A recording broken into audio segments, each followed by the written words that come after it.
السلام عليكم ورحمة الله وبركاته. الحمد لله رب العالمين نحمده ونستعينه ونستغفره ونعوذ بالله من شرور أنفسنا ومن سيئات أعمالنا من يهده الله فلا مضل له ومن يضلل فلا هادي له وأشهد أن لا إله إلا الله وحده لا شريك له وأشهد أن محمدا عبده ورسوله أما بعد. அன்பிற்குரிய சகோதரர்களே, நாம் இந்த ரமதான் மாதத்திலே லுஹர் தொழுகைக்கு பிறகு நபி தோழர்கள் வாழ்வினிலே என்ற தலைப்பில் உமர் ரலியல்லாஹு அன்ஹு அவருடைய வாழ்வில் நடந்த பல்வேறு முக்கியமான செய்திகளையும் சம்பவங்களையும் அதில் நாம் பெறக்கூடிய படிப்பினைகளையும் பார்த்து வருகின்றோம். உமர் ரலியல்லாஹு அன்ஹுடைய ஆட்சியில் நடைபெற்ற மிக முக்கியமான நிகழ்வுகளில் சம்பவங்களில் ஒன்று, ஹிஜ்ரி ஆண்டு கணக்கிடக்கூடிய முறையை உமர் ரலியல்லாஹு அன்ஹு அவர்கள் தான் முதல் முறையாக உருவாக்கினார்கள். அதற்கு முன்பாக ஆண்டு கணக்கு மக்களிடத்தில் இருந்தது. அல்லாஹ் ரப்புல் ஆலமீன் திருமறை குர்ஆனில் குறிப்பிடுகின்றான், வானம் பூமி படைக்கப்பட்ட காலத்திலிருந்தே மாதங்களுடைய எண்ணிக்கை அல்லாஹ்விடம் 12 என்று அல்லாஹ் குறிப்பிடுகின்றான். அரபு மக்களிடத்தில் முஹர்ரம், சஃபர், ரபியுல் அவ்வல், ரபியுல் ஆஹிர் என்ற அந்த மாதங்கள் அதனுடைய கணக்குகள் இருந்து கொண்டிருந்தது. அதை அவர்கள் பயன்படுத்தி கொண்டிருந்தார்கள். ஆனால் வருட கணக்கு இல்லாமல் இருந்தது. ஒரு வருடத்திற்கு 12 மாதம் அப்படின்னு நாம் வான பூமி படைக்கப்பட்ட காலத்திலிருந்தே இருந்தாலும், நபிகள் நாயகம் ஸல்லல்லாஹு அலைஹி வஸல்லம் அவங்க பிறப்பை பற்றி சொல்லும்போது, ரசூல் ஸல்லல்லாஹு அலைஹி வஸல்லம் அவங்க பிறந்த ஆண்டில் மிகப்பெரிய ஒரு யானைப்படை, காபாவை அழிப்பதற்காக ஒரு மன்னன் யானைப்படையை கொண்டு வந்தான் பாருங்க. அந்த ஆண்டில் ரசூலா பிறந்ததுனால நபிகள் நாயகம் பிறந்த ஆண்டு யானை ஆண்டு அப்படின்னு செய்வாங்க, சொல்லுவாங்க.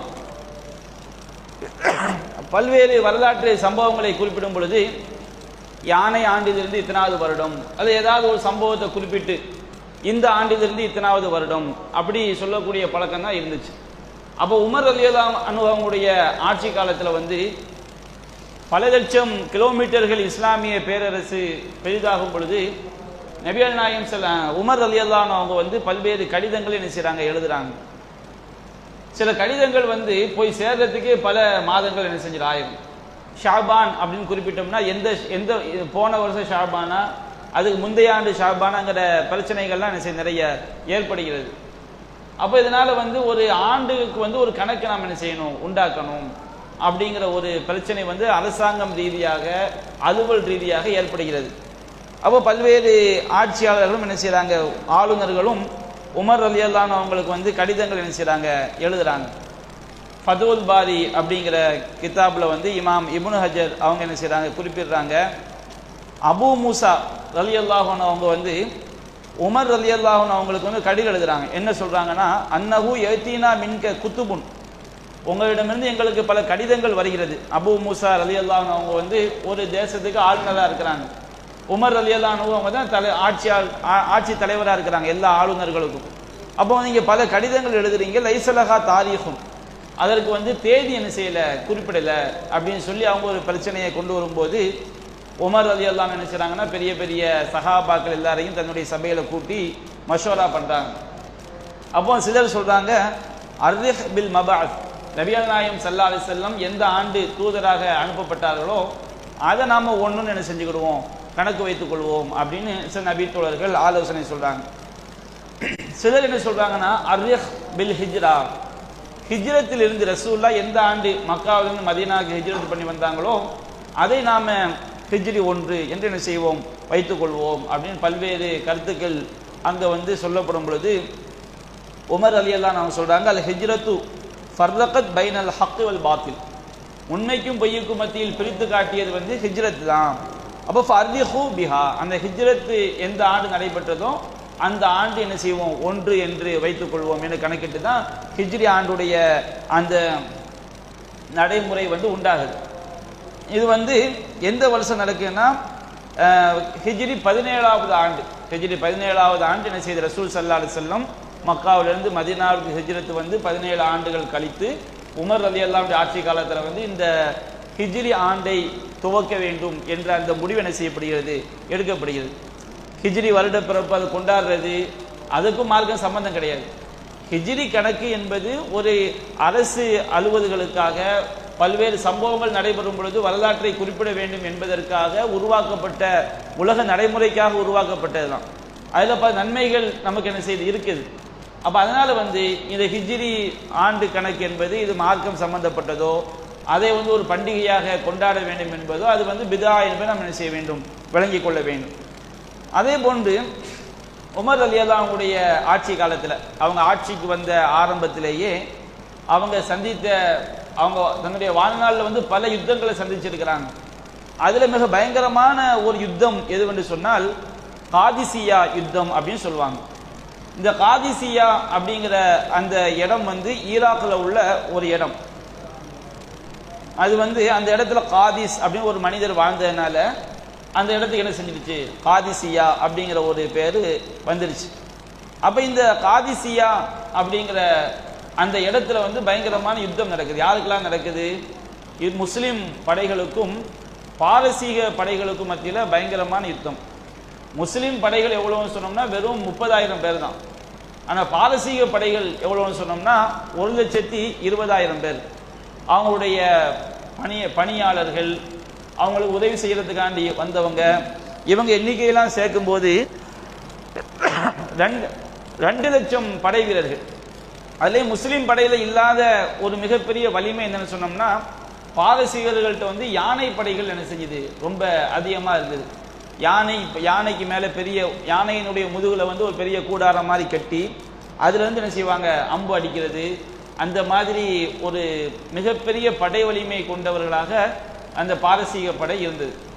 அப்போ அந்த பாரசீகர்கள் என்ன செய்கிறாங்கன்னு சொன்னோம்னா நாம் அரபிகள் எல்லாமே அழிக்க வேண்டும், அரபி பெண்களை கைது செய்ய வேண்டும் அப்படிங்கிற கங்கணத்தோட ஏறத்தாழ 2 லட்சம் பேர் படை வீரர்கள் மட்டுமே 1,20,000 பேர் மிகப்பெரிய படையை திரட்டி கொண்டு என்ன செய்கிறாங்க, வர்றாங்க. அப்போ அந்த மாதிரி காலகட்டத்தில் தான் உமர் ரலியல்லாஹு அன்ஹு அவங்களுக்கு வந்து உளவுத்துறை மூலமாக தகவல் வருகிறது. இந்த மாதிரி மிகப்பெரிய படை வந்து என்ன செஞ்சுருக்கிறாங்க, கிளம்பி இருக்கிறாங்க. அவங்களுடைய எண்ணிக்கை 1,20,000 பேர், பணியாளர்கள் எல்லாரையும் சேர்த்தா 2 லட்சம் பேர் என்ன செய்வாங்க, இருப்பாங்க அப்படின்னு சொன்ன உடனே உமர் ரலியல்லாஹு அன்ஹு என்ன செய்கிறாங்க, உடனடியாக சஅத் இப்னு அபி வக்காஸ் ரலியல்லாஹு அன்ஹுடைய தலைமையில் வந்து ஒரு படையை கிளப்பி விடுறாங்க. அந்த படையில் 20,000 பேர் தான் என்ன செய்கிறாங்க, இருக்கிறாங்க. இன்னொரு ஈராக்கில் உள்ள ஒரு ஆட்சியாளருக்கு கடிதம் எழுதுகிறாங்க, நீங்கள் வந்து இவர் வந்து சேர்றதுக்குள்ளே நீங்கள் என்ன செஞ்சுருங்க, ஒரு படையை ரெடி பண்ணி இவங்களோட போய் என்ன செஞ்சுருங்க, சேர்ந்துக்கிடுங்கன்னு சொல்லி.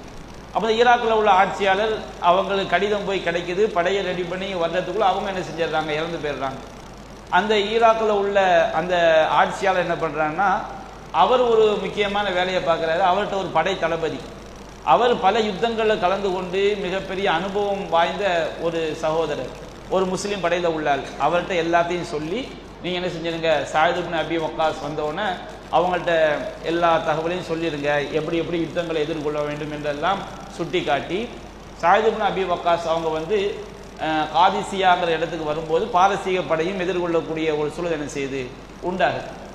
அவங்க வந்தவுடனே சஅத் இப்னு அபி வக்காஸ் ரலியல்லாஹு அன்ஹு அவங்களுக்கு வந்து உடல் முழுவதும் நம்ம ஊரில் சொல்லுவோம்ல இந்த வைசூரி, அது ஃபுல்லாக உடம்பு ஃபுல்லாக என்ன செஞ்சிருது, அள்ளி போட்டு அவங்களால உட்காரவும் முடியாது, படுக்கவும் முடியாது. அவங்க தன்னுடைய கட்டிலில் வந்து நெஞ்சு பகுதியில் மட்டும்தான் அவங்களுக்கு அது அந்த வைசூரிங்கிறது இல்லை, அம்ம நோய் இல்லை. அவங்க அந்த மாதிரி படுத்துக்கொண்டே கட்டளை பிறப்பிக்க வேண்டிய ஒரு சூழலுக்கு என்ன செய்கிறாங்க, உள்ளாயிடுறாங்க. அல்லாஹ்வுடைய கிருபையில் 4 நாட்கள் யுத்தம் நடக்கிறது. முஸ்லீம் படைகளில் வந்து ஏறத்தாழ 10,000க்கும் அதிகமான வீரர்கள் என்ன செய்யப்படுறாங்க, கொல்லப்படுறாங்க. பாரசீக படைகளில் வந்து தப்பிச்சு போனதே 30,000 பேரோ 20,000 பேரோ அவ்வளோதான் வரலாற்று நினைச்சாங்க சொல்கிறாங்க. அவ்வளவு பெருங்கொண்ட படை பாரசீக பேரரசு வந்து அழிக்கப்பட்ட ஒரு வரலாறு அந்த உமர் ரலியல்லாஹு அன்ஹுடைய ஆட்சி காலத்தில் நடைபெற்றது. அந்த யுத்தம் வந்து காதிசியா யுத்தம். அப்போ அந்த அளவுக்கு மிகப்பெரிய ஒரு யுத்தம் அவங்க சந்தித்து அல்லாஹ் என்ன செய்தான், அதில் வந்து முஸ்லீம்களுக்கு வெற்றியை கொடுத்தான். இது அவங்களுடைய ஆட்சியில் நடைபெற்ற மிக பெரிய ஒரு யுத்தம். அதே போன்று இந்த மாதிரி உமர் ரலியல்லாஹு ஆட்சி காலத்தில் வந்து ஏராளமான சம்பவங்கள், வரலாறுகள், படிப்பினைகள் நிறைந்த செய்யப்படுகிறது, காணப்படுகிறது. நாம் அவற்றில் வந்து ஒரு அளவை தான் நாம் என்ன செஞ்சிருக்கோம், பார்த்துருக்கிறோம். நபிகள் நாயகம் ஸல்லல்லாஹு அலைஹி வஸல்லம் அவர்களோடு தொடர்புடைய பல செய்திகளை நாம் பார்த்திருந்தாலும் அவங்களுடைய ஆட்சி காலம் தொடர்பாக குறைவான செய்திகளை தான் நாம் பார்த்திருக்கிறோம். உமர் ரலியல்லாஹு அவங்க வந்து மிக சிறந்த ஒரு ஆட்சியை வழங்கி அவங்க இந்த உலகத்தை விட்டு என்ன செய்கிறாங்க, அவங்க பிரிகிறாங்க. அவங்களுடைய மரணம், அவங்க வந்து மரண தருவாய் என்பது நபிகள் நாயகம் ஸல்லல்லாஹு அலைஹி வஸல்லம் அவர்கள் முன்னறிவிப்பு செய்த மாதிரி அவங்க வந்து கொல்லப்பட்டு ஷஹீதாக்கப்படுகிறார்கள். சஹீஹுல் புகாரில் வந்து நம்ம ஏற்கனவே சொல்லி காட்டிய ஒரு செய்தி தான் 3686வது ஹதீஸ். நபிகள் நாயகம் ஸல்லல்லாஹு அலைஹி வஸல்லம் அவங்க என்ன செய்கிறாங்கன்னா, ஒரு தடவை உஹது மலைக்கு மேலே நிற்கிறாங்க. அப்போ அவர்களோடு அபூபக்கர் சித்திக் ரலியல்லாஹு அன்ஹு, உமர் ரலியல்லாஹு அன்ஹு அவர்கள், உஸ்மான், இந்த சஹாபாக்கள் என்ன செய்கிறாங்க, நிற்கிறாங்க. அப்போ உஹது மலை என்ன செய்கிறது என்று சொன்னால் திடீரென்று அது அப்படியே ஆடுகிறது. ஆடுகிறது என்று சொன்னால் சில நேரங்கள் அல்லாஹ் ரப்புல் ஆலமீன் மலைகளுக்கு சில செய்திகளை அல்லாஹ் தெரிவிச்சான்னு வச்சுக்கிடுங்க, அதை அந்த மலைகள் உணரும் போது அவை என்ன செய்யும், சந்தோஷத்தால் வந்து அல்லது ஏதோ காரணத்தினால் ஆடும். அப்போ நபிகள் நாயகம் ஸல்லல்லாஹு அலைஹி வஸல்லம் அவங்க தன் மீது நிற்கிறார்கள் என்ற செய்தி அல்லாஹ்வின் மூலமாக மலைக்கு தெரிந்திருக்கலாம். அப்போ அந்த சந்தோஷத்தில் அது ஆடி இருக்கலாம். அப்போ அந்த மலை என்ன செய்கிறது, ஆடுகிறது.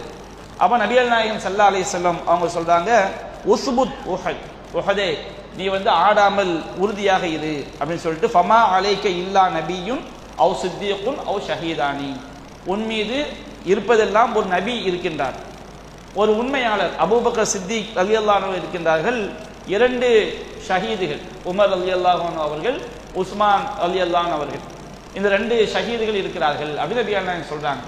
அப்ப நபிகள் நாயகம் ஸல்லல்லாஹு அலைஹி வஸல்லம் அவர்கள் சொன்ன வாக்கு ஒருபோதும் என்ன செய்யாது, பொய்யாக.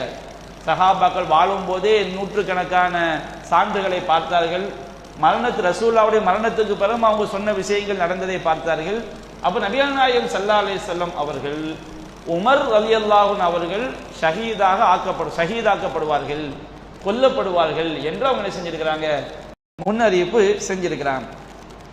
அதே போன்று உமர் ரலியல்லாஹு அன்ஹு அவங்க வந்து ஒரு கனவு என்ன செய்றாங்க, பார்க்குறாங்க. அந்த கனவுடைய விளக்கத்தை பொறுத்த வரைக்கும் அல்லாஹ் மட்டும்தான் கனவுடைய விளக்கத்தை அறிந்தவன். ஆனால் உமர் ரலியல்லாஹு அன்ஹு ஒரு கனவை காண்கிறார்கள். அந்த கனவுக்கு இதுதான் விளக்கமாக இருக்கலாம் அப்படின்னு கெஸ்ஸிங்கில் சொல்றாங்க. அது உண்மையாகவே என்ன செஞ்சிருது, ஆயிரும். அது என்ன கனவுன்னு சொன்னோம்னா, சஹீஹுல் புகாரில் 1286வது செய்தியாக பதிவு செய்யப்பட்டிருக்கிறது. உமர் ரலியல்லாஹு அன்ஹு என்ன செய்றாங்க, அவங்களுடைய ஆட்சியின் அவங்க மௌத்தா போறதுக்கு சிறிது நாட்களுக்கு முன்பாக ஜும்மா உரையில அவங்க பேசுறாங்க. நபிகள் நாயகம் ஸல்லல்லாஹு அலைஹி வஸல்லம் அவங்களை நினைவு கூர்ந்து அவர்களை மிகவும் சிறப்பித்து என்ன செய்றாங்க, சொல்றாங்க. அபூபக்கர் சித்திக் ரலியல்லாஹு அன்ஹு அவர்களை நினைவு கூர்ந்து அவங்களையும் மிக சிறப்பித்து என்ன செய்றாங்க, சொல்றாங்க. சொல்லிவிட்டு அவங்க சொல்றாங்க, ஃப இன்னி ரஐது கஅன்ன தீகன் நகரனி ஸலாஸ நகராத், நான் ஒரு கனவு கண்டேன், ஒரு சேவல் வந்து என்னை 3 முறை கொத்துவதை போன்று நான் செய்தேன், ஒரு கனவு கண்டேன் அப்படின்னு சொல்றாங்க. கனவுல வந்து ஒரு சேவல் வந்து அவங்கள 3 தடவை கொத்துற மாதிரி கனவு கண்டாங்க. அப்போ அவங்க சொல்றாங்க, இன்னி ல உராவு இல்லா ஹுசூர அஜலி, இந்த கனவை நான் என்ன கருதுறேன்னு சொன்னோம்னா என்னுடைய வாழ்நாள் நெருங்கி விட்டது என்று நான் செய்கின்றேன், கருதுகிறேன் அப்படின்னு அவங்க நினைக்கிறாங்க. ஏன்னா கனவுடைய விளக்கத்தை தெரிந்தவன் அல்லாஹ் மட்டும்தான். நபிகள் நாயகம் ஸல்லல்லாஹு அலைஹி வஸல்லம் கனவுக்கு விளக்கம் சொன்னாங்கன்னா அல்லாஹ்விடம் வந்து இறை செய்தி மூலமாக தான் செஞ்சாங்க, சொன்னாங்க. யூசுப் நபியுடைய வரலாற்றை பற்றி அல்லாஹ் சொல்லும்போது அல்லிமுஹு மின் தஅவீலில் அஹாதீஸ், கனவினுடைய விளக்கங்களை அவருக்கு நாம் கற்றுக் கொடுத்தோம். அல்லாஹ் என்ன செஞ்சான், யூசுப் அலைஹிஸ்ஸலாம் அவர்களுக்கு கனவினுடைய விளக்கங்களை அல்லாஹ் சொல்லி கொடுத்தான். அப்ப கனவுடைய விளக்கங்கள் அல்லாஹ்க்கு மட்டும்தான் என்ன செய்ய தெரியும். நம்ம வித்தியாசமா எதையாவது பார்க்குறோம் வச்சுக்கிடுங்க, அதுக்கு இதுதான் விளக்கம்லாம் என்ன செய்ய முடியாது, சொல்ல முடியாது. நாம பார்க்கக்கூடிய கனவுகள் சில நேரங்களில் வீணான கனவுகள், அர்த்தமற்ற கனவுகளாக கூட என்ன செய்யும், இருக்கும். சில நேரங்களில் நல்ல கனவாக இருந்தால் அது நடந்த பிறகு இது அல்லாஹ்விடம் வந்து நமக்கு வந்த செய்தி அப்படி நாம் என்ன செஞ்சுக்கலாம், விளங்கி கொள்ளலாம். அப்போ உமர் ரலியல்லாஹு அன்ஹு என்ன செய்றாங்க, அவங்க கெஸ்ஸிங்ல சொல்றாங்க, எனக்கு வாழ்நாள் முடிய போது நான் என்ன செய்யறேன், நினைக்கிறேன் அப்படின்னு சொல்லிட்டு அவங்க என்ன செய்யறாங்கன்னா, வ இன்ன அக்வாமன் யமுரூனி அன் அஸ்தக்லிஃப, சில கூட்டங்கள் என்ன செய்யறாங்க, நானாக ஒருவர் பெயரை குறிப்பிட்டு அவரை எனக்கு பிறகு ஆட்சியாளராக நியமிக்க வேண்டும் அப்படின்னு செய்றாங்க, சொல்லிக்கிட்டு இருக்கிறாங்க. ஆனால் அது சரி கிடையாது. பெரும்பான்மை மக்கள், இஸ்லாமிய மக்கள் யாரை விரும்புகிறார்களோ அவங்கள தான் என்ன செய்யணும், ஆட்சியாளராக வரணும். ஆனால் ஒரு கூட்டம் என்ன பண்றாங்க, எந்த கூட்டம்னு உமர் சொல்லல, நம்ம வரலாற்றை படித்து பார்த்தால் விரிவாக தெரியும். அந்த அளவுக்கு பார்ப்பதற்குரிய சூழல் இல்லை. அப்போ ஒரு கூட்டம் என்ன செய்யறாங்கன்னா, நான் எனக்கு பிறகு ஆட்சியாளரை நியமிக்க வேண்டும் என்று என்ன செய்றாங்க, சொல்றாங்க. இன்னல்லாஹ லம் யகுல் லியுலைய தீனஹு, அல்லாஹ் அவனுடைய மார்க்கத்தை ஒருபோதும் என்ன செய்ய மாட்டான், சீரழித்து விட மாட்டான். வலா ஹிலாஃபத்தஹு, அவன் ஏற்படுத்திய ஆட்சி அதையும் அல்லாஹ் என்ன செய்து விட மாட்டான், ஒருபோதும் சீரழித்து விட மாட்டான். ஏன்னா ரசூலுல்லாஹ் உயிரோடு இருக்கும் போதே ஹிலாஃபத்து நுபுவா, நபித்துவத்துடைய ஆட்சி 30 வருஷத்துக்கு இருக்குன்னு சொன்னாங்க. அப்ப அந்த செய்தி உமர் ரலியல்லாஹு அவங்களுக்கும் தெரியும். அப்ப இறைவன் அவனுடைய ஆட்சியை நம்ம எப்படி வீணாக்குவான்? அவங்க எனக்கு பிறகு நான் ஒரு ஆட்சியாளரை, இவர் தான் எனக்கு பிறகு வரணும் அப்படின்னு நான் நியமிக்க வேண்டிய அவசியம் செய்யாது, கிடையாது. நபிகள் நாயகம் ஸல்லல்லாஹு அலைஹி வஸல்லம் அவர்களை இவ்வுலகிற்கு இறை தூதராக அனுப்பி அல்லாஹ்வின் சத்தியமாக சொல்கிறேன், என்னுடைய வாழ்நாள் தவணை நெருங்கிவிடும் என்றால் எனக்கு பிறகு ஆட்சியாளர் என்பவர் மஷோரா செய்து உருவாக்கப்பட வேண்டும். 6 பேர் என்ன செய்றாங்க, அவங்க நியமிக்கிறாங்க. அந்த 6 பேர் சொல்றாங்க, ஹாவுலாயி சித்தா அல்லதீன தூஃபிய ரசூலுல்லாஹி ஸல்லல்லாஹு அலைஹி வஸல்லம் வஹுவ அன்ஹும் ராதின். நபிகள் நாயகம் ஸல்லல்லாஹு அலைஹி வஸல்லம் எவர்களை திருப்தி கொண்டவர்களாக, எவர்கள் மீது நல்லெண்ணம் கொண்டவர்களாக ரசூலுல்லாஹ் மரணித்தார்களோ அந்த 6 பேரை நான் என்ன செய்யறேன், அதுல ஒரு 6 பேரை நான் நியமிக்கின்றேன் அப்படின்னு சொல்லிட்டு ஒரு 6 பேர் என்ன செய்றாங்க, பின்னாடி வரும் 6 சஹாபாக்களை அப்துர் ரஹ்மான் இப்னு அவுஃப், அலி ரலியல்லாஹு அன்ஹு, சஅத் இப்னு அபி வக்காஸ், உஸ்மான் ரலியல்லாஹு அன்ஹு, இப்னு ஜுபைர், அப்துர் ரஹ்மான் இப்னு அவுஃப், இந்த 6 சஹாபாக்கள் இவங்களை ஒரு ஷூரா கமிட்டி, மஷூர் ஆலோசனை கமிட்டியாக நியமித்து இவங்க என்ன செய்யணும், ஆலோசனை பண்ணி ஒரு ஆட்சியாளரை தேர்ந்தெடுக்க வேண்டும். நான் என்ன செய்ய முடியாது, எனக்கு பிறகு இவர் தான் ஆட்சியாளராக வர வேண்டும் என்று நான் நியமிக்க முடியாது அப்படின்னு செய்றாங்க, சொல்லிட்டாங்க. அடுத்து அவங்க சொல்றாங்க, ஒரு கூட்டம் இருக்கிறாங்க, அவங்க என்ன செய்யறாங்கன்னா, நான் அவர்களை இஸ்லாத்திற்காகவும் அவங்க நல்லபடியா இருக்கணும் என்பதற்காக நான் அவர்களுக்கு தண்டனை கொடுத்திருக்கின்றேன். ஆனால் அவங்க என்ன செய்யறாங்கன்னா, இந்த மாதிரி ஒரு எனக்கு பிறகு ஆட்சி விஷயத்தில் குழப்பத்தை உண்டாக்க என்ன செய்யறாங்க, விரும்புறாங்க. அப்படி செய்தால் உதாய்க்கு அழுதா உல்லாஹில் கஃபரா அல்லுல்லாஹ், அவர் அல்லாஹ்வுடைய எதிரிகள், காஃபிர்கள், வழிகேடர்கள் அப்படின்னு செய்றாங்க. அவங்க மிக கடுமையான எச்சரிக்கை பண்ணி, நான் என்னுடைய வாழ்நாளுக்கு பிறகு 6 பேரை நான் நியமிப்பேன். அந்த 6 பேர் முடிவு செய்வாங்க. அவங்க யாரை ஆட்சியாளர்னு சொல்றாங்களோ அவங்களுக்கு நீங்க என்ன செய்யணும், பைய செய்யணும், ஒப்பந்தம் உறுதிமொழி கொடுக்கணும், உங்க ஆட்சிக்கு நாங்கள் கட்டுப்படுவோம் அப்படின்னு சொல்லி உமர் ரலியல்லாஹு அன்ஹு மிக கடுமையாக அவங்க எச்சரிக்கை பண்ணி என்ன செய்றாங்க, போறாங்க. அதுக்கு பிறகு என்ன சொல்றாங்கன்னா, உமர் ரலியல்லாஹு அன்ஹு அவங்க பல்வேறு அறிவுரைகளை அவங்க என்ன செய்றாங்க, சொல்றாங்க. என்னென்ன அறிவுரை? முதலாவது புகாரில் 1890வது செய்தியாக பதிவு செய்யப்பட்டிருக்கிறது. உமர் ரலியல்லாஹு அன்ஹு அவங்க ஒரு துவா செய்ய ஆரம்பிச்சிடுறாங்க அவங்களுடைய வாழ்நாள் நெருங்கும் போது. அல்லாஹும் மர்சுகுனி ஷஹாதத்தன் ஃபி சபீலி, இறைவா உன்னுடைய பாதையில் ஷஹீதாகக்கூடிய பாக்கியத்தை எனக்கு வழங்குவாயாக. வஜஅல் மௌத்தி ஃபி பலதி ரசூலிக்க ஸல்லல்லாஹு அலைஹி வஸல்லம், உன்னுடைய தூதருடைய ஊரிலே என்னுடைய மரணத்தை ஆக்குவாயாக நினைச்சாங்க. அதிகமாக அவங்களுடைய மரணம் மதீனாவில் தான் நடக்கணும், அவங்களுக்கு ஷஹீதுடைய அந்தஸ்து கிடைக்க வேண்டும் அப்படின்னு சொல்லி அதிகமாக பிரார்த்தனை செய்ய ஆரம்பிக்கிறாங்க. இந்த செய்தி புகாரில் 1890வது செய்தியாக செய்யப்படுகிறது, பதிவு செய்யப்பட்டிருக்கிறது. அதே போன்று ஈராக் நாட்டுக்கு ஹுதைஃபத்துல் யமான் ரலியல்லாஹு அவர்களையும் உஸ்மான் ரலியல்லாஹு அவங்களையும் அவங்க என்ன செய்கிறாங்க, ஆளுநராக நியமிக்கிறாங்க. அப்போ அவங்க என்ன செய்கிறாங்கன்னா, அந்த மௌத்தா போகிறதுக்கு சில நாட்களுக்கு முன்னாடி ஹுதைஃபத்துல் யமான் ரலியல்லாஹு அவங்களையும் உஸ்மான் இப்னு ஹனீஃப், உஸ்மான் ரலியல்லாஹு சொன்னால் உஸ்மான் இப்னு ஹனீஃப், அந்த 2 பேரும் ஈராக் நாட்டுக்கு ஆளுநராக இருக்கிறாங்க. அந்த 2 பேரும் என்ன செய்கிறாங்க, அழைக்கிறாங்க.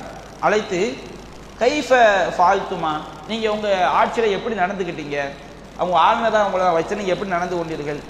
தகாஃபானி அன் தக்கூனா கது ஹம்மல் துமா லால், அந்த ஈராக் நாட்டில் உள்ள விவசாய நிலங்களுக்காக நீங்கள் அதிகமான வரியை சுமத்தி விட்டீர்களா, மக்கள்லாம் தாங்க முடியாத அளவுக்கு வரியை நீங்கள் சுமத்தினீங்களான்னு நினைச்சாங்க. 2 பேரையும் கேட்குறாங்க. அப்போ அந்த 2 சஹாபாக்கள் சொல்கிறாங்க, நாங்கள் வந்து அந்த மக்கள் கெட்டக்கூடிய அளவுக்கு தான் நாங்கள் என்ன செஞ்சோம், வரி போட்டோம். பெரிய அளவு நாங்கள் என்ன செய்யலை, அவங்கள்ட்ட வரி நாங்கள் வசூலிக்கலை. அவங்களா எவ்வளோ வரி தர முடியுமோ அந்த அளவுக்கு தான் நாங்கள் என்ன செஞ்சோம், வரி போட்டோம். அப்போ உமர் சொல்கிறாங்க, நீங்கள் நல்ல யோசனை பண்ணுங்க, அந்த கூனா ஹம்மல் துமல் அருள மாலா துத்தி, அந்த மக்கள் தாங்க முடியாத அளவுக்கு நீங்கள் வரியை சுமத்திருக்கேன்னு நீங்கள் பாருங்கள். அவங்களுக்கு ஒரு புகார் வந்திருக்கு, அந்த புகாரை விசாரிக்கிறாங்க.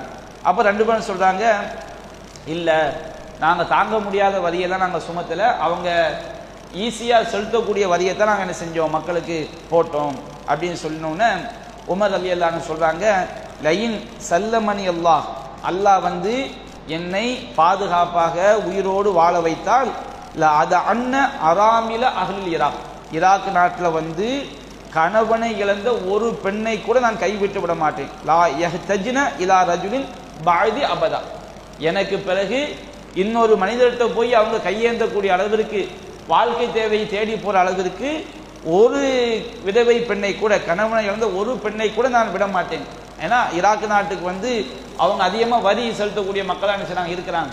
அப்போ அவங்களுக்கு செய்ய வேண்டிய கடமையும் யாருக்கு இருக்குது, ஆட்சியாளருக்கு இருக்குது. அப்போ ஆனால் உமர் ரலியல்லாஹு அன்ஹு வந்து இப்படி ஒரு தன்னுடைய எண்ணத்தை வெளிப்படுத்துகிறாங்க. இந்த சம்பவம் நடந்து 4 நாட்கள் கூட ஆகவில்லை, அவங்க என்ன செய்யப்பட்டுறாங்க, ஒரு கொல்லப்பட்டு விடுகிறார்கள் அப்படிங்கிற செய்தியை பார்க்குறோம். அவங்க வந்து கொல்லப்பட்டுறாங்க அப்படிங்கிற செய்தியை என்ன செய்கிறோம், பார்க்குறோம். அப்போ இந்த சம்பவம் அந்த ஹுதைஃபா ரலியல்லாஹு அன்ஹு அவங்களையும் உஸ்மான் இப்னு ஹுனைஃப் ரலியல்லாஹு அன்ஹு அவங்களையும் அழைத்து உமர் ரலியல்லாஹு அன்ஹு அவங்க மௌத்தா போகிறதுக்கு 4 நாட்களுக்கு முன்னாடி விசாரணை செய்த சம்பவம் சஹீஹுல் புகாரில் 3700வது செய்தியாக பதிவு செய்யப்பட்டு, அப்போ இந்த சம்பவம் தான் முடிந்து 4 நாட்கள் கழித்து உமர் ரலியல்லாஹு அன்ஹு என்ன செய்கிறாங்கன்னா, சுபூ தொழுகைக்கு இமாமத் செய்கிறதுக்காண்டி என்ன செய்கிறாங்க, வர்றாங்க. இமாமத் செய்கிறதுக்காண்டி வரும்போது அவங்க இமாமா நிற்கிறாங்க. அவங்களுக்கு பின்னாடி அப்துல்லா இப்னு அப்பாஸ், அப்பாஸ் வந்து ரசூலுல்லாஹ்வுடைய தந்தை உடைய சகோதரர், அவருடைய மகன் தான் இப்னு அப்பாஸ். அப்துல்லா இப்னு அப்பாஸ் வந்து உமர் ரலியல்லாஹு அவங்களுக்கு பின்னாடி ஃபர்ஸ்ட் ஆளாக நிற்கிறாரு. அப்துல் ரஹ்மான் இப்னு அவுஃப் ரலியல்லாஹு அவங்க நினைச்சாங்க, அவங்களும் உமர் ரலியல்லாஹு அவங்க பின்னாடி வரிசையில் நிற்கிறாங்க. இன்னும் பெரிய பெரிய சஹாபாக்கெல்லாம் நினைச்சாங்க, வரிசையில் நிற்கிறாங்க. உமர் ரலியல்லாஹு சுபூ தொழுகைக்காண்டி வந்தவுடனே அவங்க தொழுகைக்கு இமாமத்துக்கு போயிருந்தாங்கன்னா, இஸ்தவு, நீங்கள் என்ன செய்யுங்க, உங்கள் வரிசைகளை நேராகவும் நெருக்கமாகிக்கொள்ளுங்கள். எந்த ஒரு வரிசைக்கு மத்தியில் அப்படியே பார்க்குறாங்க. இன்றைக்கி நம்ம இமாமா இருக்கிறவங்க சொல்லிட்டு தொழுகை ஆரம்பிச்சிடும். நபி காலத்தை என்ன செய்வாங்க, 2 சஃப்புக்கு நடந்து போய் இடைவெளி இருந்தால் சேர்ந்து நில்லுங்க என்ன செய்வாங்க, சொல்லுவாங்க. இன்றைக்கி நம்ம பள்ளிவாசல்லையே அதில் ஒரு பெரிய ஒரு பொடுபோக்குத்தனம் இருக்க நம்ம பார்க்குறோம். 2வது சஃப்பில் 4 பேர் நிற்கிற மாதிரி இடம் இருக்கும், 3வது சஃப்பில் நிறைய பேர் என்ன செய்வாங்க, நிற்பாங்க. இது வந்து சஃப்புகளை வந்து சரி செய்யக்கூடிய முறை கிடையாது. நபிகள் நாயகம் ஸல்லல்லாஹு அலைஹி வஸல்லம் வந்து சஃபுடைய விஷயத்தை ரொம்ப முக்கியத்துவம் கொடுத்துருக்கிறாங்க. ருசு சுஃபுஃபக்கும், உங்கள் வரிசைகளை நேராகவும் நெருக்கமாக ஆக்கிக் கொள்ளுங்கள். காரிபு பைனஹா, நீங்கள் ரொம்ப நெருக்கமாக நில்லுங்கள்.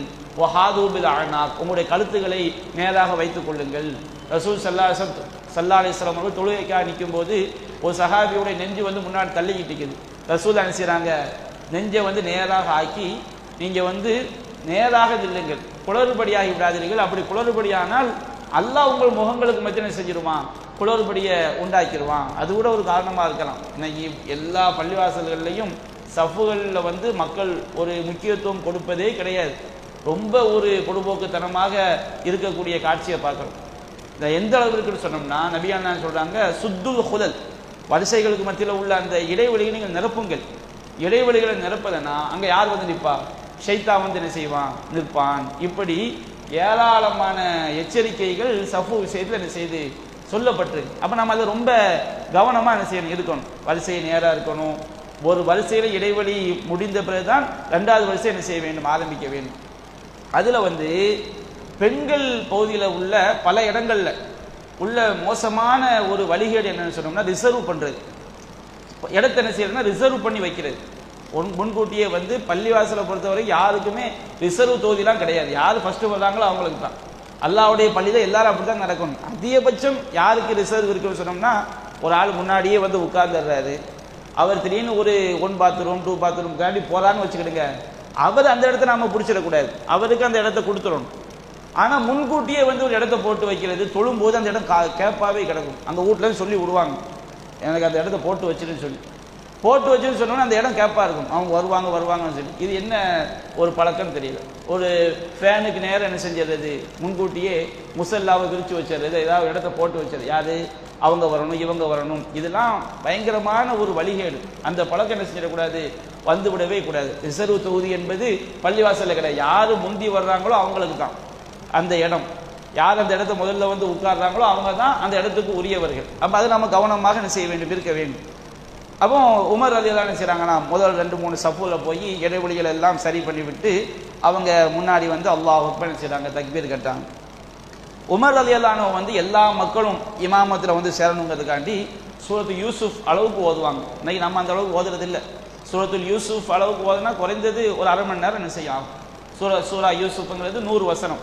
அப்போ எல்லா மக்களும் வந்து சேர வேண்டும் என்பதற்காக சூரா யூசுஃப் அளவுக்கு அல்லது சூரத்து நஹல் அளவுக்கு முதல் ரக்காத் என்ன செய்வாங்க, ஓதுவாங்க.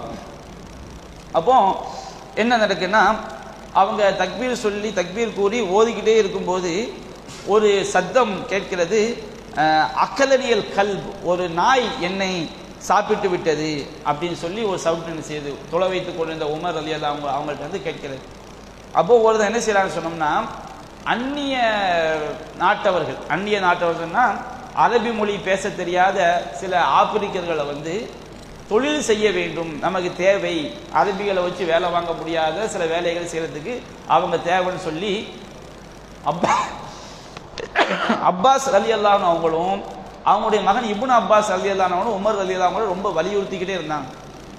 நம்ம அரபிகளை மட்டும் வச்சு வேலை பார்க்க முடியாது, வெளிநாட்டுக்காரங்க நம்ம என்ன செய்யணும், அந்நிய பாஷை பேசக்கூடியவங்களை வந்து நம்ம மதீனா கொண்டு வரணும்னு சொன்னோன்னே அவங்களெல்லாம் பெரிய பெரிய ஆட்சிக்கு வந்து ரொம்ப முக்கியமான ஆட்கள், அவங்க சொல்றதை மறுக்க முடியாது. அப்போ உமர் ரலியல்லாஹு செஞ்சிடறாங்க, அனுமதி கொடுத்துட்றாங்க. அதில் ஒருத்தர் தான் என்ன செய்யறாங்க சொன்னோம்னா, அவனுக்கு உமர் ரலியல்லாஹு அவங்க அவனுக்கு சாதகமாக தீர்ப்பு சொல்றாங்க ஒரு பிரச்சனையில். ஆனால் அவன் தனக்கு அது பாதகம் என்று எடுத்துக்கொண்டு என்ன செய்யறான்னா, இருபுறமும் கூர்மையான ஒரு ஆயுதம், ஒரு சைடு இல்லை, இருபுறமும் கூர்மையான ஒரு ஆயுதத்தை ரெடி செய்து கொண்டு என்ன செய்யறான்னா, உமர் ரலியல்லாஹு அவங்களை வந்து குத்திடுறான். வயிற்றுல குத்துனோம்னா, இழுத்தணும் வச்சுக்கணும், குத்தும் போது 2 சைடும் வெட்டிடும். இழுத்தா என்ன செய்யும், சின்ன பின்னமா என்ன செஞ்சிடும், ஆக்கிடும். அந்த மாதிரி உமர் ரலியல்லாஹு அவங்கள வந்து குத்தி விட்டு அவன் வந்து ஓடும் போதே அந்த ஆப்பிரிக்காக்காரன் என்ன பண்ணான்னு சொன்னோம்னா, ஓடும் போதே தன்னுடைய அந்த இருபுறமும் கூர்மையான ஆயுதத்தால் தாக்கி கொண்டே என்ன செய்யறான், போறான்.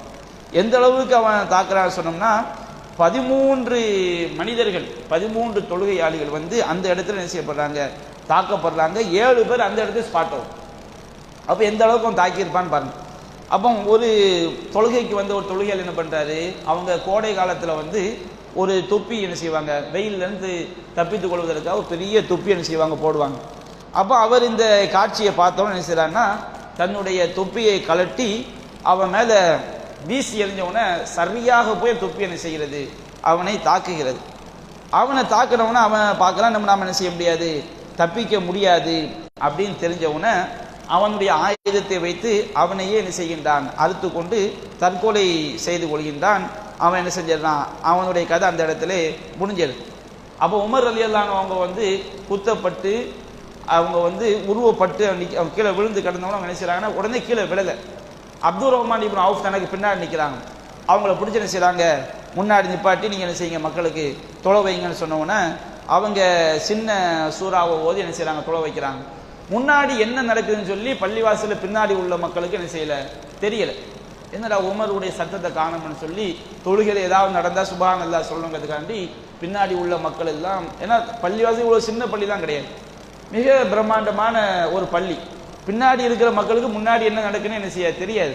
அப்போ அவங்க மக்கள் எல்லாம் சுப்ஹான் அல்லாஹ் என்ன செய்யறாங்க, சொல்லிக்கிட்டே இருக்கிறாங்க. அப்போ உமர் ரலியல்லாஹு அவங்களுக்கு சத்தம் காணணும்னு சுப்ஹான் சொல்லிட்டு இருக்கும்போது அப்துல் ரஹ்மான் இப்னு அவுஃப் என்ன செய்யறாங்க, சுருக்கமாக 2 ரக்காத் தொலை வைத்து அவங்க தொழுகையை முடிச்சோன்னே உமர் ரலியல்லாஹு சொல்றாங்க, இப்னு அப்பாஸ் உன்லூர் மன் கத்தலனி, இப்னு அப்பாஸ் அவர்களே என்னை கொன்னவன் யாருன்னு போய் பாருங்க அப்படிங்கிறாங்க. அவர் அப்படியே ரவுண்ட் அடிக்கிறார். ரவுண்ட் அடிச்சுட்டு வந்து சொல்றாரு, குலாமுல் முகீரா என்பவருக்குரிய ஒரு அடிமை. அப்போ அவர் கேட்குற சன், அந்த தொழில் வல்லுனர், அவன் ரொம்ப திறமசாலி போடுறது. அந்த நல்ல தொழிலில் ரொம்ப திறமையாக இருப்பானே அவனா? ஆமாம்.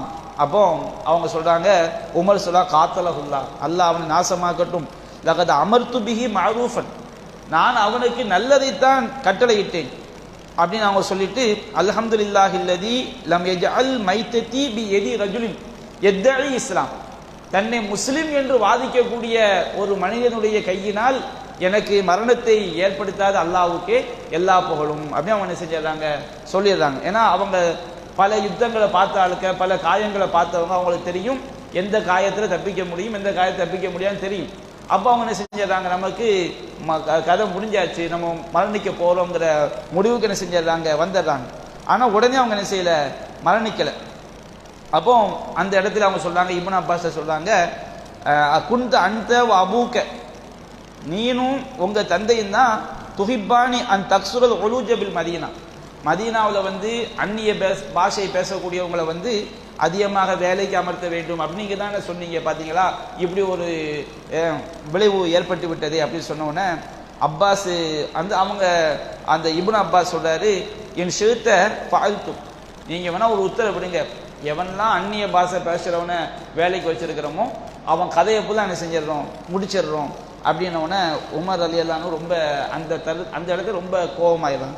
கதப்த, நீ வந்து என்னப்பா இப்படி தப்பா பேசுற, மாத்த கல்லமோ பில் இசானிக்கும், அந்த அந்நிய பாஷை பேசக்கூடியவங்க நம்ம நாட்டுக்கு வந்து நம்ம மொழியை படிச்சுட்டாங்க, சல்லு அவங்க நம்மள மாதிரி இஸ்லாத்துக்கு வந்து நிறைய பேர் தொழுக ஆரம்பிச்சுட்டாங்க, சல்லு கிபிலத்துக்கும் ஹஜ்ஜு ஹஜ்ஜக்கும், நம்ம கிபிலா முன்னோக்கி தொழுகிறாங்க, நம்ம ஹஜ்ஜு பண்றோமே ஹஜ்ஜு பண்றாங்க, எவ்வளவு பேர் இஸ்லாத்துக்கு வந்துட்டாங்க, இந்த ஒரு அயோக்கியம் தப்புக்காண்டி எல்லாரையும் கொல்லட்டுமான்னு சொல்றிய, உனக்கு கொஞ்சமாவது புத்தி இருக்கான்னு செய்றாங்க, அந்த இடத்துலையும் கண்டிக்கிறாங்க. அப்ப இன்றைக்கு யோசிச்சு பாருங்க, நம்ம முஸ்லீம்கள்ல நிறைய பேர் இந்த இளவெடுத்த கட்சியில போய் சேருவாங்க, அந்த தமிழர் இந்த தமிழர்னு சொல்லிட்டு. நம்மளாம் ஒரு நாட்டுக்கு வந்து மக்கள் உழைச்சு ஒரு பாஷையை பேசக்கூடிய மக்களாக ஆயிட்டாங்கன்னா என்னத்தை போய் பூர்வீகத்தை ஆய்வு பண்றது? அவன் விசுவாசமா இருக்கிறானா, ஒரு நாட்டில் உழைக்கிறானா, அவ்வளவுதான். அதில் போய் நீ வந்து 3000 ஆண்டுக்கு முன்னாடி வந்தவங்க போனவங்க இந்த பேச்செல்லாம் வந்து ஒரு இஸ்லாத்துக்கு எதிரான ஒரு பேச்சு. ஒரு மக்கள் ஒரு நாட்டுக்கு குடியேறாங்களா, உலகம் ஃபுல்லாக அப்படித்தானே. ஆதம் அலைஹிஸ்ஸலாம் அவங்கள படைக்கும் போது இந்த உலகத்தில் அவர் தான் முதல் குடியேறாரு. அப்போ அவரை வந்தேரின்னு சொல்லலாமா இல்லையா? உலகத்தில் உள்ள எல்லாருமே இந்த உலகத்துக்கு வந்தேரி தான். அப்போ இந்த 3000 வருஷத்துக்கு முன்னாடி வந்தவர்கள் 1000 வருஷம், இந்த பேச்சு வந்து சரியான பேச்சு. உலகத்துடைய வரலாறு எடுத்துக்கொண்டால் ஒரு நாட்டில் ஒரு மக்கள் வசிப்பாங்க, ஒருத்தர் போர் தொடுப்பான், அந்த மக்கள் தோற்கடிக்கப்பட்டு அது அவனுடைய நாடாக என்ன செய்யும், ஆகும். இப்படி தான் உலகத்தினுடைய வரலாறு என்ன செய்யுது, சுற்றி கொண்டே இருக்கிறது. அப்போ மொழியை வச்சு இனத்தை வச்சு ஒரு மக்களை வந்து பாகுபாடு காட்டுவது என்பது அது முழுக்க முழுக்க இஸ்லாம் வெறுக்கக்கூடிய ஒரு காரியம். அப்போ உமர் ரலியல்லாஹு அன்ஹு சொல்றாங்க, என்னப்பா பேசுறீங்க, அவங்க அந்நிய பாஷை பேசக்கூடியவங்களா இருந்தாங்க, நம்ம நாட்டுக்கு வந்தாங்க, இஸ்லாத்தை ஏற்றுக்கிட்டாங்க, நம்ம தொழுகிற மாதிரியே தொழுகிறாங்க, அரபு மொழியை பேச படிச்சுக்கிட்டாங்க, அவங்கள போய் ஒருத்தன் செஞ்சு தப்புக்காண்டி எல்லாரையும் நம்ம வந்து கொன்றுவோமான்னு கேட்குறீங்களா, என்ன ஒரு ஒரு புத்தி இல்லாமல் நீங்கள் பேசுறீங்கன்னு சொல்லி மிக கடுமையாக என்ன செய்கிறாங்க, கண்டிக்கிறாங்க. கண்டிச்ச உடனே அந்த நேரத்தில் கூட அவங்க நீதி தவறாத ஒரு ஆட்சி தான். அப்போ அவங்க என்ன செய்கிறாங்க, வீட்டுக்கு வந்து சுமந்து செல்லப்படுறாங்க. எந்த அளவுக்கு மக்கள்லாம் எந்த அளவுக்கு ஆயிடுறாங்கன்னா, அதுக்கு முன்னாடி அவங்களுக்கு ஒரு துன்பம், இது போன்ற ஒரு பெரிய துன்பம் ஏற்படவில்லை என்கிற அளவுக்கு மக்கள்லாம் மிகப்பெரிய ஒரு சோகத்துக்கு என்ன செஞ்சிடறாங்க, உள்ளாயிடுறாங்க. சில மக்கள் சொல்றாங்க, அதான் ஒன்றும் இல்லைப்பா, உமர் வந்து பிழைச்சி வந்துடுவார், அவ்வளோ பெரிய காயம் இல்லை. இன்னொரு சில ஆட்கள் சொல்றாங்க, இல்லை இல்லை எனக்கு ரொம்ப பயமா இருக்குது. பயமா இருக்குன்னு அர்த்தம் இறந்து போயிடுவாங்கன்னு சொல்லாமல் அந்த வார்த்தையை ரொம்ப பயமா இருக்குது, அவ்வளோ பயங்கரமான காயம், இப்படிலாம் மக்களுக்கு மத்தியில் பேச்சுக்கள் என்ன செய்யுது, அடிபடு. அப்போ அந்த காயம் எந்த அளவுக்கு இருக்குன்னு செக் பண்ணுறதுக்காண்டி ஒரு பேரிச்சம்பழ சாறு என்ன செய்கிறாங்க, கொண்டு வர்றாங்க. பேரிச்சம்பழ சாறை வந்து உமர் ரலியல்லாஹு அன்ஹு வாய் வழியாக கொடுக்கும்போது கீழே வருது, அது ரத்தமாக பேரிச்சம்பழ சாரான்னு தெரிய மாட்டேங்குது. உமருடைய ரத்தம் வெளிவருதா, அவங்க குடிக்கிற அந்த பேரிச்சம்பழ சாறு வெளிவருதான்னு தெரியல. உடனே என்ன செய்கிறாங்க, திரும்ப பால் என்ன செய்கிறாங்க, கொண்டு வர்றாங்க. அன்றைய காலத்து மருத்துவம் அதுதானே, பாலை கொண்டு வந்து கொடுக்குறாங்க. அந்த பால் அப்படி என்ன செய்யுது, வெள்ளை கலரில் அப்படி வெளியே வருகிறது. அப்போ எல்லா அங்கே சுற்றி நிற்கக்கூடிய பெரிய பெரிய ஆட்கள் எல்லாரும் முடிவு பண்ணிடுறாங்க, அவங்க என்ன செஞ்சிடுவாங்க, இறந்து போயிடுவாங்க. இவ்வளோ பெரிய காயத்தை வந்து என்ன செய்ய முடியாது, குறைந்தபட்சம் கொடுக்கக்கூடிய உணவு வெளியே வரக்கூடாது. காயம் வழியாக வெளியே வராமல் இருந்தால் குடல் எல்லாமே கரெக்டாக இருக்குன்னு அர்த்தம். காயம் வழியாக வெளியே வந்துடுச்சுன்னா தப்பிக்க முடியாது அப்படிங்கிற முடிவுக்கு என்ன செஞ்சிடறாங்க, வந்துடுறாங்க. வந்தவுடனே உமர் ரலியல்லாஹு அவங்க வந்து ரூஹு போகலை, ரூஹு போகக்கூடிய தருவாயில் என்ன செய்கிறாங்க, இருக்கிறாங்க. இப்பொழுது பல பேச்சுக்கள் என்ன செய்கிறது, நடைபெறுகிறது. இன்ஷா அல்லாஹ் இதை வந்து இறுதி வரைக்கும் நாளை நாம் என்ன செய்வோம், விரிவாக பார்ப்போம். இன்றைய தினம் இத்தோடு நம்ம என்ன செய்வோம், உமர் ரலியல்லாஹு காயப்பட்டு அந்த காயத்தை முதல்ல பேரிச்சம்பழ சாறை கொண்டு சோதனை பண்ணுறாங்க, அடுத்து பாலை வச்சு சோதனை பண்ணுறாங்க, அடுத்து என்னென்ன நடக்கிறது என்ப விஷயங்களை நம்ம இன்ஷா அல்லாஹ் நாளைய தினம் விரிவாக காண்போம். வாஹிரு தஅவானா அல்ஹம்துலில்லாஹி ரப்பில் ஆலமீன். அஸ்ஸலாமு அலைக்கும் வரஹ்மத்துல்லாஹி வபரகாத்துஹு. சுப்ஹானக்கல்லாஹ்.